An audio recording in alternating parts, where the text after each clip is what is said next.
మళ్ళీ David pastor గారిని దేవుడు దయచేసినందుకు మాకు ఎంతో రుణపడి ఉంటున్నాము.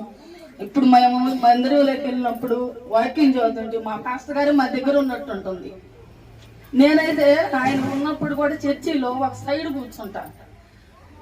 నేను పుట్టిన కూర్చుంటే దారి నువ్వు పడుతున్నట్టు, పాస్టర్ గారు వస్తుంటే నా పక్కన పాస్టర్ గారు పోతున్నట్టు నాకు మనసులో అట్నే ఉంటుంది. మా ఎదురుగా మా పాస్టర్ గారు ఫోటో ఉంటుంది. ఎప్పుడు కూడా మా పాస్టర్ గారు మా చర్చిలోనే ఉన్నాడు, మా ఇంట్లోనే ఉన్నట్టు, మా గుండెల్లోనే ఉన్నట్టు.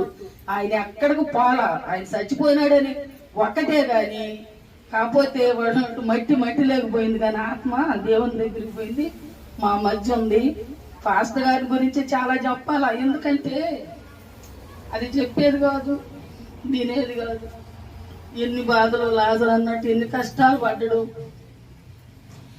ప్రతి ఒక్క విషయంలో కూడా నేను పెద్దదాన్నా చిన్నదాన్ని కాకుండా ఏదన్నా బాధ వచ్చినప్పుడు చమ్మా అని నా దగ్గర కూర్చొని ఎన్నో మాటలు చెప్పేవాడు.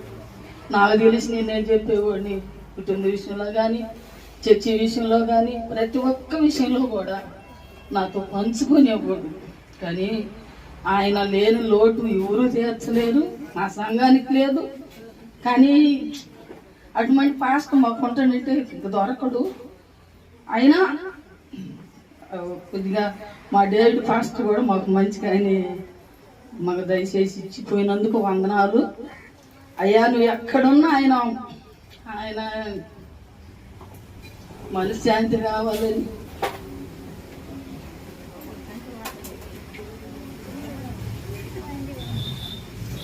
పాస్టర్ గారి గురించి అయ్యా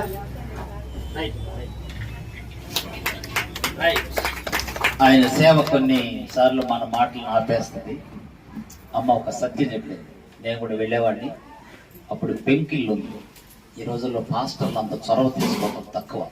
ఎందుకులే అనుకుంటారు.